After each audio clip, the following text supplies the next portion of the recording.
और फायरिंग के दौरान पुलिस ने भी जवाबी फायरिंग की। उसमें एक बदमाश घायल हुआ और उसे जिला अस्पताल भेजा गया, जहां चिकित्सकों ने उसे मृत घोषित कर दिया गया। उसकी शिनाख्त प्रवीण उर्फ बबुआ दुबे, पुत्र मोंटी उर्फ मुनकी उर्फ ओम प्रकाश, निवासी बिकरू, थाना चौबेपुर, जनपद कानपुर नगर के रूप में की गई। यह भी चौबेपुर में जो घटना हुई थी 2/3 की रात्रि में, इसमें यह वांछित थे और इस अभियुक्त पर भी 50,000 का इनाम घोषित किया गया था। अभियुक्त के कब्जे से बकेवर में लूटी हुई स्विफ्ट डिजायर कार, एक DBBL गन 12 बोर की और कई कारतूस बरामद हुए। इसके अतिरिक्त जनपद कन्नौज थाना कोतवाली की क्राइम ब्रांच और पुलिस की संयुक्त कार्रवाई में 3 अभियुक्तों को गिरफ्तार किया गया। रविदास, भुन्नू और अनिल, इनके कब्जे से चोरी के सोने और जेवरात जिसकी मूल्य 53 लाख रुपए थी वो बरामद की गई। एक कार बरामद की गई है और 3 अवैध तमंचे कारतूस के साथ भी बरामद किए गए। ये तीनों अभियुक्त इसमें मुख्य D15 डकैती गैंग का लीडर और हिस्ट्री शीटर अपराधी है, जिनके विरुद्ध कन्नौज के विभिन्न थानों में चोरी, लूट, हत्या का प्रयास, गैंगस्टर एक्ट्स के कई अभियोग पंजीकृत हैं। भुन्नू के विरुद्ध भी अभियोग पंजीकृत हैं तथा अनिल के विरुद्ध भी आधा दर्जन से अधिक अभियोग पंजीकृत हैं। इन प्रमुख घटनाओं के अतिरिक्त कोविड-19 के मद्देनजर पुलिस विभाग अग्रिम पंक्ति में कार्यरत है और अभी तक कुल हम लोगों ने 188 IPC के तहत 87,147 FIR दर्ज किया है। वाहनों में चेकिंग के दौरान 61,619 वाहन सीज किए गए हैं कुल इस अभियान के दौरान, और जो चेकिंग कर रहे हैं मास्क लगाने का, वाहन के अन्य जो हैं अभियोग, उसमें कुल 41,65,46,347 रुपये का शमन शुल्क हम लोगों ने अभी तक वसूला है। धन्यवाद। ठीक है। तो IG लॉ एंड ऑर्डर ज्योति नारायण को सुन रहे थे आप, यहाँ पर मीडिया को ब्रीफ करते हुए प्रवीण दुबे एनकाउंटर के बारे में और साथ ही जो तमाम चेकिंग अभियान चलाया गया, इस इन्वेस्टिगेशन के दौरान कितनी गाड़ियां सीज की गई, किस तरह से एनकाउंटर हुआ, उन तमाम चीजों की जानकारी यहाँ मीडिया को ब्रीफ कर रहे थे IG लॉ एंड ऑर्डर ज्योति नारायण। और बड़ी खबर आपको बता दें, सबूत मिटाना चाहता था विकास दुबे कानपुर कांड के बाद। जी हां, पुलिस कर्मियों की हत्या करने के बाद उनके शवों को जलाने का प्लान था। सूत्रों के मुताबिक जानकारी मिल रही है, शव जलाने के लिए उसने तेल भी मंगवा लिया था। चौबेपुर के अलावा दूसरे थानों में है संपर्क विकास दुबे का। ये तमाम जो जानकारी निकल कर आ रही है वो सोर्सेस के हवाले से आ रही है। पुलिस के लोग मेरे संपर्क में थे, एनकाउंटर के डर से पुलिस पर गोली चलाई। तो विकास दुबे ने तफ्तीश के दौरान ये बातें कबूल की हैं। ये सोर्सेस से हमें जानकारी मिल रही है कि विकास दुबे ने कहा कि उसे डर था कि पुलिस उसका एनकाउंटर कर देगी, इसीलिए उसने पुलिस पर गोली चलाई। अनामिका हमारे सहयोगी फोन लाइन पर जुड़ गई हैं। अनामिका, विकास दुबे के कबूलनामे को लेकर ये बेहद खास जानकारी निकलकर सामने आ रही है। देखिए, जो पूछताछ में उसने जानकारी दी चौंकाने वाली है। उसने ये एक्सेप्ट किया है कि हाँ, उस रात जो घटना हुई थी उसके बारे में उसको पहले से जानकारी थी। उसने ये भी कबूल किया है कि न सिर्फ चौबेपुर थाने बल्कि अलग अलग थानों के जो पुलिस के लोग थे वो उसके संपर्क में थे। उसने एक बड़ा कबूलनामा ये भी दिया है कि उसकी ये रणनीति थी कि जो सबूत है वो मिटा दिए जाए, और इसी को आधार बनाते हुए जो 5 पुलिस वाले थे उनकी लाशों को एक के ऊपर एक रखा गया और उसको जलाने के लिए गैलन में तेल तक रखा गया था। 50 लीटर की गैलन में तेल रखा गया था, जिसमें इरादा ये था कि जला दिया जाए ताकि जलाने के बाद वो फरार हो और किसी को कोई सबूत न मिले। इसके अलावा उसने ये भी एक्सेप्ट किया कि वो CEO देवेंद्र मिश्रा, जिनकी शहादत हो चुकी है कानपुर मामले में, वो उसको लेकर के उसकी बनती नहीं थी। वो देवेंद्र मिश्रा कई बार उसे कह चुके थे कि मैं तुमको देख लूंगा और तुम्हारी यहाँ पे नहीं चलेगी। तो इसको लेकर के विनय तिवारी ने ये जानकारी दी थी विकास दुबे को कि तुम्हारे खिलाफ है देवेंद्र मिश्रा, और इसलिए मुझे सीओ पर, यानी कि जो विकास दुबे है उस पर विकास दुबे को गुस्सा था देवेंद्र मिश्रा पे, तो इसलिए अब पूरी की पूरी घटना को अंजाम दिया गया। उसने ये एक्सेप्ट किया है कि मैंने सिर के पास से गोली बहुत ही करीब से मारी थी, इसलिए चेहरा फट गया था। तो ये जो कबूलनामे है धीरे धीरे कानपुर कांड को लेकर के वो विकास दुबे की तरफ से सामने आ रही है, जहां पर अब ये भी उसने ये एक्सेप्ट किया है, जो सूत्र बता रहे हैं वो उसने एक्सेप्ट किया है कि हाँ मैं चाहता था कि लाशों को जला दिया जाए ताकि पुलिस के पास कोई सबूत न मिले। और उसने ये भी एक्सेप्ट किया है कि कुछ लोगों को उसने फायरिंग के दौरान मारा और कुछ लोगों को उसके साथियों ने बगल के आंगन में कूद करके गोली चलाई। बिल्कुल, और इस कबूलनामे से नामे का साफ हो जाता है किस कदर निर्भीक और ये कोल्ड ब्लडेड मर्डर जैसी बात यहाँ पर विकास दुबे ने की है कि पुलिस वालों को मारकर उनके शवों को जलाने की भी पूरी प्लानिंग थी। पुलिस के अलावा कहाँ संपर्क थे, क्या इसके बारे में कुछ बता पा रहा है विकास दुबे? देखिए अभी जो है पूछताछ वो चल रही है, लगातार वो बड़े बड़े खुलासे कर रहा है, कबूलनामे कर रहा है। उसने ये एक्सेप्ट किया कि वो इस घटना को अंजाम देने के बाद बहुत डरा हुआ था, क्योंकि उसे लग रहा था कि इस बार उससे बहुत बड़ी गलती हो गई है। पुलिस वालों की जो मौत हुई है उसके बाद पुलिस को छोड़ेगी नहीं, तो वो बहुत ज्यादा डर गया था। इसीलिए उसने वहां से भागने की कोशिश की, और भागने के बाद उसने अपने साथियों को बाद में ये कहा कि सब अलग अलग निकले, वरना अगर एक साथ निकलते हैं तो पुलिस बहुत आसानी से पकड़ पाएगी। हथियार जो थे, जो वहां से मिले थे या फिर जो हथियार इस्तेमाल किए गए थे, उसको भी लेके उसने जानकारी दी है। उसने ये कहा कि बताया है कि मुझे पहले से जानकारी थी कि वहां रेड पड़ने वाली है, इसलिए मैंने कुछ लोगों से ये कह दिया था पहले ही कि कुछ खतरा है, और इसीलिए मैंने ये भी कहा था कि अपने साथ हथियार लेकर के आए, इसकी जरूरत पड़ सकती है। तो जो लोग भी साथी आमतौर पर, उसने ये भी कहा कि मेरे कुछ साथी ऐसे भी हैं जो आमतौर पर भी हथियार लेकर ही चलते हैं, लेकिन उसने उस दिन पहले से बोल दिया था कि जो भी साथी उसके आ रहे हैं वो हथियार साथ में लेकर के आए। तो ये जो कबूलनामे हैं, कम से कम सोर्सेज जो बता रहे हैं, वो एक एक करके घटनाक्रम में जो बड़े बड़े बुलेट पॉइंट्स हैं उसको वो एक्सेप्ट कर रहा है कि कब किस तरीके से घटना को अंजाम दिया गया और उसकी मनोधारणा क्या रही होगी उस वक्त। बिल्कुल, और जिस तरह से कबूलनामा किया गया उसको लेकर जो जानकारी मिल रही है अनामिका, उससे एक बात तो साफ हो जाती है कि अपने इस नेटवर्क के चलते, चाहे पुलिस विभाग में उसके संपर्क हो या फिर किसी और चीज में, वो अपना काले कारोबार को इस यहाँ तक बना पाया और इस हद तक पनप पाया कि उसका एक साम्राज्य से वहां पर कानपुर के चौबेपुर में बन गया था। देखिए उसके पॉलिटिकल कॉन्टैक्ट को लेकर की कोई संशय नहीं है कि बहुत अच्छे थे, क्योंकि उसने खुद भी अपनी पुरानी वीडियो में एक्सेप्ट किया है कि बसपा हो या बीजेपी हो या समाजवादी पार्टी हो, हर दल में उसके जानने वाले लोग हैं, कुछ उसके दोस्त हैं जिसको पार्टी में टिकट दिया गया है, यानी कि उसके मित्र ही विधायक हैं। उसने ये एक्सेप्ट किया। उसकी पत्नी के पिछले दिनों जो रिकॉर्ड जारी किए गए उसके मुताबिक समाजवादी पार्टी के सिंबल पर वो जिला पंचायत सदस्य का चुनाव लड़ चुकी हैं। तो पॉलिटिकल कॉन्टैक्ट तो उसके बहुत अच्छे थे। इसके अलावा जिस तरीके से उसने कबूलनामे में बताया है कि न सिर्फ विनय तिवारी, बिल्कुल इस कबूलनामे पर विस्तार से आपसे बात करेंगे। आपके पास जो भी इनपुट है अनामिका, उससे पहले एक बड़ी खबर यहाँ पर दर्शकों को बता देते हैं। देवेंद्र मिश्रा की हत्या क्यों की गई? विकास दुबे का सबसे बड़ा कबूलनामा कि देवेंद्र मिश्रा से मेरी बनती नहीं थी, यानी कि जो बाकी पुलिस वाले थे वो उसकी बातों में आ गए थे। कई बार वो मुझे देख लेने की धमकी भी दे चुके थे। शहीद सीओ देवेंद्र मिश्रा के बारे में, देवेंद्र मिश्रा की हत्या क्यों की, इसको लेकर विकास दुबे का ये सबसे बड़ा कबूलनामा कि देवेंद्र मिश्रा से मेरी बनती नहीं थी। ये बड़ा कबूलनामा, कई बार वो मुझे देख लेने की धमकी दे चुके थे, यानी कि बाकी जो पुलिस के अधिकारी थे वो नतमस्तक हो गए थे, लेकिन देवेंद्र मिश्रा नहीं मान रहे थे। अनामिका, देखिए जो कबूलनामा उसने पूछताछ में ये जानकारी दी है कि जो पुलिस वाले थे क्या उसको टारगेट करके उसने फायरिंग की या फिर अनजाने में आत्मरक्षा में उसने गोली चलाई। तो देवेंद्र मिश्रा को लेके चूंकि जो पत्र लिखा गया था देवेंद्र मिश्रा सीईओ की तरफ से कि ये जो विकास दुबे है इसके ऊपर बहुत सारे मुकदमे दर्ज हैं और इसको लेकर के पुलिसिया कार्रवाई में भी बहुत सारी खामियों का उन्होंने जिक्र किया था। तो उसको लेकर जब ये सवाल पूछा गया कि देवेंद्र मिश्रा को लेकर के क्यों इस तरीके से पिछला रिकॉर्ड बता रहा है कि तुम बहुत नाराज थे, तो उसने ये बताया कि देवेंद्र मिश्रा कई बार मुझे ये कह चुके थे कि मैं तुमको देख लूंगा तो मेरे सामने तुम्हारी नहीं चलेगी।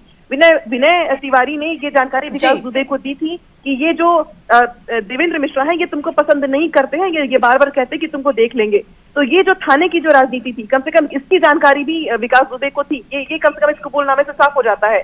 और इसीलिए देवेंद्र मिश्रा को लेकर के ये बड़ा कबूलनामा सामने आया है कि ये बहुत बड़ा कबूलनामा है, बहुत बड़ी जानकारी निकलकर सामने आ रही है अनामिका। और अमित गंजू हमारे सहयोगी भी जुड़ गए हैं कानपुर से। अमित, लगातार आप जब इस मामले को कवर करते रहे हैं, ये जानकारी आपने भी दी कि कई बार जो सीओ देवेंद्र मिश्रा को लेकर और ठन गई थी और जो विकास दुबे है वो पसंद नहीं करता था, और अब अपने कबूलनामे में इस बात का खुलासा भी उसने किया कि किस तरह जो सीओ रहे देवेंद्र मिश्रा वो विकास दुबे के शरण में नहीं आ रहे थे। वरना मैं आपको बताना चाहूंगा, न्यूज 18 पहले दिन से बता रहा था कि वहां के कुछ पुलिस के कर्मी उससे मिले थे, जो नहीं मिले थे वो उनकी आंखों में चढ़े थे। अब अपने कबूलनामे में एक एक करके विकास दुबे सारी सच्चाई बता रहा है, जो हमारे सूत्र बता रहे हैं कि उसकी क्षेत्राधिकारी से नहीं बनती थी। और एक प्रकरण ऐसा सामने आया जिसमें विनय तिवारी द्वारा विकास दुबे को यह बताया गया था कि तुम्हारी एक टांग खराब है, दूसरी भी खराब कर दूंगा जब तक मैं क्षेत्राधिकारी हूं। ये बातें विनय तिवारी के माध्यम से एसओ तक विकास दुबे तक पहुंचाई गई, जिसके बाद गर्मा गर्मी और बढ़ती रही। आए दिन डिस्कशन होते, यहां तक कि क्षेत्राधिकारी द्वारा एक बार फोन करके उसे डराया धमकाया था कि तुम अपने आचरण में सुधार लाओ, जब तक मैं क्षेत्राधिकारी हूं यहाँ कुछ नहीं होगा। ऐसी तमाम चीजें सामने आई और इससे बड़ा खुलासा वो किया गया कि घर के पास बने दाहिने हाथ पर जो कुएं हैं उसमें उन शवों को डिस्पोज ऑफ करने, जवानों और शहीदों के जो शव थे उनको डिस्पोज ऑफ करने की बात भी कहीं ना कहीं सामने आ रही है। और क्षेत्राधिकारी वाली बात तेल कौन लेकर आया था? जो गैलन के जरिए तेल मंगाया गया था, क्या उस बारे में कोई इनपुट?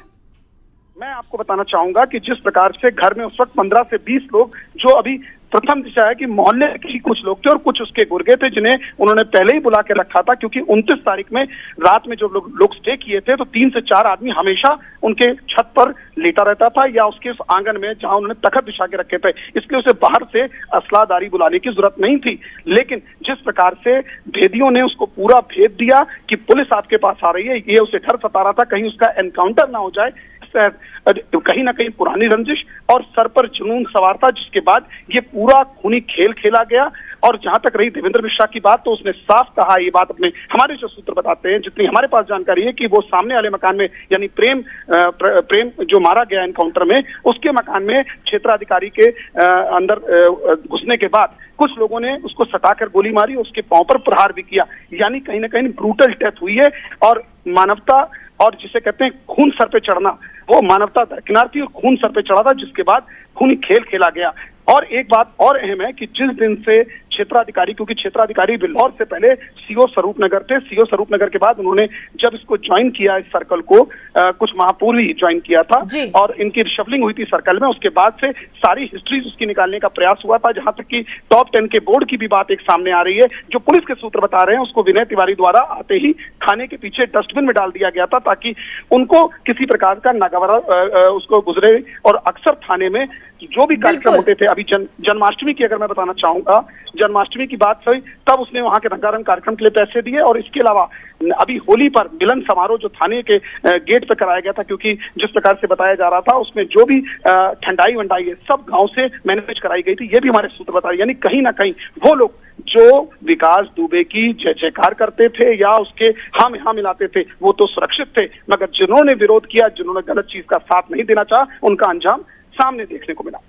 बिल्कुल, आप दोनों ही हमारे साथ बने रहिए, अनामिका भी और अमित गंजू आप भी। एक बार फिर दर्शकों को बता देते हैं कि किस तरह से ये सबसे बड़ा कबूलनामा विकास दुबे का सामने आया है कि सीओ देवेंद्र मिश्रा की हत्या को लेकर कहा कि देवेंद्र मिश्रा से मेरी बनती नहीं थी, क्योंकि वो मुझे देख लेने की बात कई बार कह चुके थे। और आपको बता दें कि विकास दुबे तक ये जानकारी कौन पहुंचा रहा था?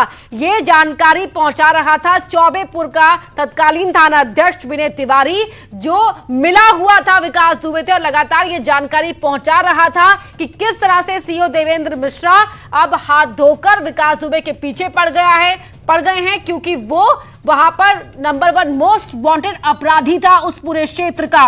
और इसी बात को लेकर यहां पूरी प्लानिंग विकास दुबे ने कर ली थी कि जो पुलिस है वो आए तो वो देख लेंगे। ये बात सीधी धमकी भी दे चुका था विकास दुबे, और इसीलिए पुलिस कर्मियों की हत्या करने के बाद उनके शवों को जलाने की भी प्लानिंग की गई थी।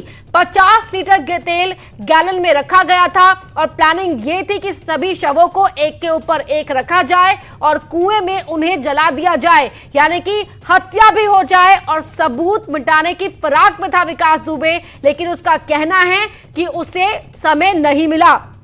अनामिका हमारे सहयोगी लगातार जुड़ी हुई हैं।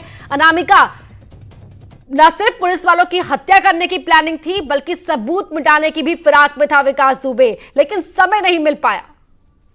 देखिए, सर पर जुनून सवार था उसके, और जैसे कि पहले भी मैंने बताया कि उसको ये पहले से ही बता दिया गया था कि तुम्हारे लिए खतरा है। उसको ये बात पता थी कि उसके लिए खतरे की घंटी है, और इसलिए उसने जो लोग उसके साथ 4-5-7 लोग जो इर्द गिर्द रहते थे, इसके अलावा भी उसने लोगों को कह दिया था, अपने साथियों को बुला लिया था हथियार के साथ। और जब पूरे का पूरा जब खूनी संघर्ष किया गया तो उसने ये सोचा कि अब बहुत बड़ी गलती हो चुकी है, उसने कई पुलिस वालों की जान ले ली है, तो ये उसके लिए बहुत बड़ा भविष्य के लिए नुकसानदेह हो सकता है। तो सबूत मिटाने के लिए 50 लीटर जो गैलन का तेल था वो रखा गया था। इकट्ठा लोग डेड बॉडीज को किया ही जा रहा था, तभी पुलिस की सायरन की आवाज उसको सुनाई दी। उसको लगा कि बहुत देर, तो पुलिस की सायरन की आवाज सुनते ही वो नहीं समझ पाया कि, और वीडियो कॉन्फ्रेंसिंग के जरिए विकास दुबे की कोर्ट में पेशी की गई है। बड़ी खबर आपको इस वक्त की बता रहे हैं, वीडियो कॉन्फ्रेंसिंग के जरिए पेशी की गई है। सुरक्षा और पूछताछ के लिए पुलिस थाने बदल रही है। ग्रामीण इलाकों के थानों में विकास से पूछताछ जारी है। इस वक्त की बड़ी खबर आपको बता रहे हैं, वीडियो कॉन्फ्रेंसिंग के जरिए पेशी हुई है। यदि उसकी गिरफ्तारी होती है, पुलिस गिरफ्तारी करती है तो मेडिकल कराया जाता है। मेडिकल के तहत ही आजकल इस जो है वो कोरोना टेस्ट भी कराया जाता है। हालांकि पुलिस की सुरक्षा के लिए ये अहम माना जाता है, इसी लिहाज से इसका कोई भी आरोपी हो तो कोरोना टेस्ट होता है। हालांकि इस आरोपी का कोरोना टेस्ट भी कराया जाएगा जब यूपी एसटीएफ को सौंपा जाएगा, संभवतः उस वक्त या उससे पहले ही इसका कोरोना टेस्ट कराया जाएगा। लिहाजा ये एक सुरक्षा के लिहाज से बेहद आवश्यक बिंदु है, इसका खास ख्याल भी उज्जैन पुलिस को रखना होगा। तो कोरोना टेस्ट भी होगा और सुरक्षा के लिहाज से ही यहां पर वीडियो कॉन्फ्रेंसिंग के जरिए कोर्ट में पेश किया गया है। तो कोर्ट में पेश किया गया है वीडियो कॉन्फ्रेंसिंग के जरिए, और कोविड-19 का टेस्ट भी होगा। सुरक्षा कर्मी जो पुलिस है उनकी सुरक्षा के लिहाज से भी इस समय में कोरोना की महामारी के दौरान जो भी आरोपी आता है, जो भी पकड़ा जाता है, उसकी कोविड-19 का उसका टेस्ट होता है, और इसीलिए यहां पर इसका टेस्ट भी कराया जाएगा विकास दुबे का, और वीडियो कॉन्फ्रेंसिंग के जरिए विकास दुबे को कोर्ट में पेश किया गया। लेकिन ये कयास लगाया जा रहा है, ये जानकारी मिल रही है कि यूपी एसटीएफ जो है वो आज रात तक ही यहाँ पहुँचेगी, और उसके बाद अब आरोपी जो है उसकी गिरफ्तारी कर ली जाएगी। इस मामले में वो गिरफ्तार करके यहाँ से रवाना हो जाएंगे। हालांकि अभी भी आप देखेंगे कोर्ट के बाहर जो गहमा गहमी के हालात हैं वो लगातार बने हुए हैं। जब जानकारी वीडियो कॉन्फ्रेंसिंग की मिली तो उसके बाद उस वक्त जो अभिभाषक संघ के जो सदस्य थे वो पहले दरवाजे के बाहर खड़े होकर लगातार प्रदर्शन कर रहे थे, वो अब अंदर की तरफ आ गए। अभी तक ये हालात स्पष्ट नहीं हुए, ये स्थिति स्पष्ट नहीं हुई कि आखिर क्या वजह है, क्या स्थिति है, क्या वीडियो कॉन्फ्रेंसिंग से सुनवाई की जा रही है या फिर अन्यत्र तरीके से सुनवाई की जा रही है, आरोपी को यहाँ लेकर आया जाएगा, ये अब तक स्पष्ट नहीं किया जा सका है। तो आप ये मान के चलिए कि आरोपी जो है बेहद शातिर है, उससे बेहद गोपनीयता के साथ में पूछताछ की जा रही है, और सबसे बड़ी अहम बात यह है कि पुलिस इस मसले को लगातार गोपनीयता के साथ में बढ़ती हुई नजर आ रही है। पुलिस ने अब तक इस मसले में साफ तौर पर खुलकर कुछ नहीं बताया। जब पुलिस एक सामान्य आरोपी को पकड़ती है, उनसे 3 मोटरसाइकिल जब्त करती है तो एक बाकायदा प्रेस कॉन्फ्रेंस करती है, लेकिन इस मसले में अब तक पुलिस की तरफ से आनंद निगम हमारे सहयोगी फोन लाइन पर जुड़ गए हैं। आनंद, आपके पास क्या इनपुट? बिल्कुल, देखिए अभी फिलहाल जो जानकारी सामने आ रही है वो यही कि उज्जैन कोर्ट में उसको नहीं लाया जा रहा है विकास दुबे को, और वीसी के थ्रू ही उसकी पेशी कराई जाएगी, ये बताया जा रहा है। अभी जो अपडेट आ रहा है यही है कि चूंकि सुरक्षा का कारण बताया जा रहा है पुलिस सूत्रों द्वारा कि सुरक्षा को लेकर पुलिस इस बात को लेकर चिंतित है, और इसी को लेकर उन्होंने कहा है कि जो पेशी है वो वीसी के थ्रू ही कराई जाएगी। जी, यानी कि अभी तक पेशी नहीं हुई है वीसी के थ्रू भी? बिल्कुल, देखिए उसकी तैयारी चल रही है वीसी के थ्रू पेशी कराने की, लेकिन फिलहाल वो कहाँ है ये नहीं बताया जा रहा है। लेकिन उज्जैन का जो जिला कोर्ट है उसमें कुछ लोग बचे, हालांकि छुट्टी का समय हो गया, लेकिन कुछ लोग यहाँ जरूर बचे हैं, कुछ जजेस यहाँ पर रुके हुए हैं, और बताया यही जा रहा है कि सूत्रों से जो खबर मिल रही है वो यही कि बहुत जल्दी जो वीसी के थ्रू उसकी पेशी करा दी जाएगी। बिल्कुल आनंद, जरा ये बताएं जो वहां पर प्रोटेस्ट चल रहा था, क्या उसकी वजह से पेशी नहीं हुई? बिल्कुल संभवतः हो सकता है कि जो इनपुट पुलिस को मिले हों और ये भी संभावना हो सकती है कि जो विकास दुबे है उसको लेकर जो रोष यहाँ पर दिखाई दे रहा था वकीलों का, इसको लेकर भी संभवतः जो है पुलिस ने ये कदम उठाया और वीसी कराने की बात की हो। दूसरी बात ये भी कि इससे पहले भी कई जो रोजाना जो पेशी हो रही है, तो कोरोना वायरस को लेकर भी यहाँ पर पेशी इस तरह की हो रही है कि जो वीसी के थ्रू करवाई जा रही है। लेकिन एक बड़ा मामला ये दिखाई दे रहा था, संभवतः इसी को लेकर वीसी के थ्रू यहाँ पर अब पेशी की बात की जा रही है। जी आनंद, जरा ये बताएं कि पेशी के बाद आगे का प्रोसीजर क्या होगा? और जो भी कार्रवाई करना आप लोग मीडिया के लिए बाहर गेट पे कोई खास वजह है उसकी? एक वो कानपुर वाले जो मर्डर वाले मुलजिम यहाँ पे गिरफ्तार हुआ है, उसको यहाँ से पेशी पे ला रहे हैं, इसलिए सभी यहाँ से भीड़ हटा रहे हैं। तो मीडिया से कोई खास खतरा नहीं, मीडिया से कोई खतरा नहीं है, बाकी सारे लोगों को बाहर करने का बताया तो इसलिए बाहर करवा रहे हैं। तो श्रद्धा, आपने देखा कि फिलहाल यही निर्देश इनकी तरफ से प्राप्त हुए हैं कि मीडिया कर्मी जो है वो यहाँ ना टिके। शायद खतरा यही है कि मीडिया कोई बड़ा कुछ ना कर दे। ये साफ तौर पे मंडलोई जी की तरफ से निर्देश दिए गए हैं। बेहद अस्पष्टता है तो स्पष्टता है श्रद्धा। अब तक ये नहीं पता चला है कि वीडियो कॉन्फ्रेंसिंग के माध्यम से पेशी होगी या आरोपी को यहाँ लाया। तो विकास दुबे की पेशी वीडियो कॉन्फ्रेंसिंग के जरिए होगी, एक बात ये भी निकल कर आ रही है। दूसरी बात जो वहां पर आपने सुनी, जो वहां मौजूद पुलिस वाले हैं वो ये कह रहे हैं कि तमाम लोगों को हटाया जा रहा है ताकि विकास दुबे को कोर्ट में लाया जा सके। तो अभी कंफर्म तरीके से यहाँ ना पुलिस ऑफिशियल्स ना कोई कुछ और कह पा रहा है, लेकिन सुरक्षा का भी एक बहुत बड़ा ये कारण हो जाता है। सेंसिटिव मैटर है, हाई प्रोफाइल मामला है, तो ऐसे में ये देखना होगा कि विकास दुबे को क्या वीसी के थ्रू कोर्ट में पेश किया जाता है या फिर कोर्ट परिसर में लाया जाता है। दोनों ही चीजें अभी यहां पर कही जा रही हैं। वहां पर वकीलों का प्रोटेस्ट चल रहा था, लेकिन उसे हटा दिया गया है और बाकी लोगों को भी वहां से कोर्ट परिसर से हटाया जा रहा है।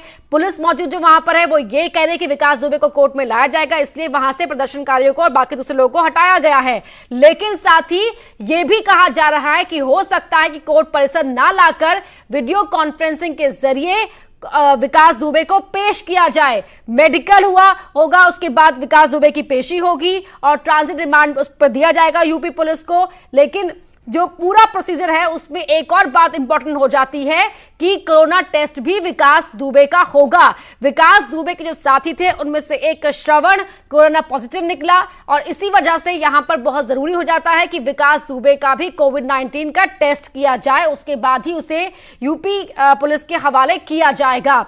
तो अब तक तो एक बात साफ हो चुकी है, तस्वीर आपको दिखा भी रहे हैं कोर्ट परिसर की, कि कोर्ट में अब तक नहीं विकास दुबे लाया गया है, यानी कि कोर्ट परिसर में अब तक विकास दुबे लाया नहीं गया है, अब तक पेशी नहीं हुई है। हो सकता है कि वीडियो कॉन्फ्रेंसिंग के जरिए हो, और यह भी कुछ लोग कह रहे हैं कि हो सकता है कि वहां से कोर्ट से तमाम लोगों को हटाने के बाद कोर्ट परिसर में विकास दुबे को लाया जाए। और हमारे सहयोगी कुछ कह रहे हैं, ये सुनते हैं। उसी में तमाम जो झूठी जानकारी है वो आरोपी विकास दुबे के मार्फत दी गई है। श्रद्धा, तो यहाँ चप्पे चप्पे पर जो हमारे रिपोर्टर्स हैं वो मौजूद हैं, हर पल की अपडेट आप तक पहुंचा रहे हैं। न्यूज़ 18 लगातार इस मामले में आपको हर पल की अपडेट सबसे पहले पहुंचा रहा है। विकास दुबे को कोर्ट अब तक नहीं लाया गया है और वीडियो कॉन्फ्रेंसिंग से पेशी की उसकी बात कही जा रही है। कोरोना टेस्ट भी उसका होगा और विकास दुबे का क्या कबूलनामा हुआ है, जो सूत्रों के हवाले से जानकारी मिली है वो भी हम आपको बता रहे हैं कि शहीद सीओ देवेंद्र मिश्रा को लेकर विकास दुबे ने यह बात कबूल की कि क्योंकि देवेंद्र मिश्रा से मेरी बनती नहीं थी और कई बार वो मुझे देख लेने की धमकी दे चुके थे, इसीलिए उस वक्त का पूरा प्लान यही था कि पुलिस वालों का कत्ल किया जाए और उनके शवों को जलाकर सबूत मिटा दिए जाए। लेकिन पुलिस की गाड़ी की आवाज सुनते ही विकास दुबे वहां से निकल गया और तमाम साथियों को यह कहा गया कि सभी अलग अलग रास्तों से निकले, एक साथ कोई ना निकले ताकि पकड़ में ना आ पाए। विकास दुबे का यह कबूलनामा हम आपको लगातार बता रहे हैं और तस्वीरें भी आपको उस वक्त दिखा रहे हैं जब उज्जैन के महाकाल मंदिर के बाहर से विकास दुबे पुलिस की गिरफ्त में आया। विकास दुबे का कोरोना टेस्ट भी किया जाएगा और शहीद सीओ देवेंद्र मिश्रा की हत्या क्यों की, इसको लेकर भी कबूल किया है विकास दुबे ने कि विकास दुबे और शहीद सीओ देवेंद्र मिश्रा की बनती नहीं थी और कई बार वो ये कह चुके थे कि मैं तुझे देख लूंगा। इस बात की जानकारी चौबेपुर के तत्कालीन थाना अध्यक्ष विनय तिवारी, जिसकी मिलीभगत थी विकास दुबे के साथ, उसने विकास दुबे तक पहुंचाई थी। और मैं सबूत मिटाना चाहता था, यह विकास दुबे का कबूलनामा है कि पुलिसकर्मियों के शव एक के ऊपर एक रखकर कुएं के पास जलाने का पूरा प्लान था और इसीलिए 50 लीटर गैलन तेल जो घर में रखा हुआ था उसका इस्तेमाल करने की पूरी योजना बनाई गई थी। लेकिन पुलिस की गाड़ी की आवाज सुनते ही वहां से विकास दुबे को साथियों के साथ निकलना पड़ा। यह बात भी कबूल की विकास दुबे ने कि मैंने नहीं बल्कि मेरे साथियों ने बगल में मामा के मकान में शहीद सीओ देवेंद्र मिश्रा पर गोली चलाई। इस वक्त की बड़ी खबर आपको बता रहे हैं, विकास दुबे का कोविड-19 टेस्ट भी कराया जाएगा और उसके बाद उसे यूपी पुलिस के हवाले किया जाएगा।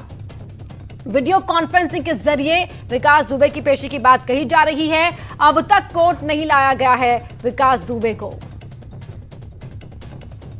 हमारे सहयोगी वहां पर मौजूद हैं कोर्ट परिसर में, जो कोर्ट परिसर में मौजूद पुलिसकर्मी हैं, उनसे बातचीत के दौरान उन्होंने ये जानकारी दी कि जो कोर्ट परिसर को खाली कराया जा रहा है ताकि विकास दुबे को कोर्ट कैंपस में लाया जाए। लेकिन एक बात ये भी निकल के आ रही है कि विकास दुबे को वीडियो कॉन्फ्रेंसिंग के जरिए ही पेश किया जाएगा और कोर्ट परिसर खाली करवाया जा रहा है। सीधी तस्वीरें आप इस वक्त टीवी स्क्रीन पर देख पा रहे हैं। वहां पर वकीलों का प्रदर्शन चल रहा था, वो भी हटा दिया गया। और लेकिन लगातार उनके जब प्रयास थे, ये विरोध प्रदर्शन दरवाजे के बाहर कर रहे थे, पुलिस अधिकारियों ने उन्हें वहां से हटाया। पुलिस अधिकारियों ने, माफ कीजिएगा, हटाया नहीं, वहां से थोड़ा बल बढ़ा दिया गया था। उसके ठीक बाद में ये सभी लोग कोर्ट के दूसरे रूम तक पहुंच गए और वहां से लगातार जब ये स्थिति क्लियर नहीं हुई कि आखिर हालात क्या बनने हैं, क्या आरोपी को यहां लेकर आया जाएगा या वीडियो कॉन्फ्रेंसिंग के माध्यम से पेशी की जाएगी। लेकिन अब कुछ समय पहले जो बात आई थी कि उसको आरोपी को यहां लेकर आया जा रहा है। अब नए हालात निर्मित हुए, कोर्ट बंद हो चुकी है, कोर्ट के तमाम जो सरकारी कर्मचारी अधिकारी जो यहां थे वो सभी यहां से जा चुके हैं, कोर्ट बंद होने का समय हो गया है। तो अब ये माना जा रहा है कि अब ऐसी स्थिति में यदि आरोपी को कोर्ट में पेश किया जाता है तो विशेष हालात में उसे यहाँ पेश किया जाएगा, कोर्ट खुलवाकर पेश किया जाएगा। लेकिन जो अभी मौजूदा हालात हैं। बहुत शुक्रिया आपका इस पूरी जानकारी के लिए और हर पल की जानकारी विकास दुबे की पेशी के मद्देनजर हम आप तक पहुंचाते रहेंगे। फिलहाल रुक रहे एक छोटे से ब्रेक के लिए।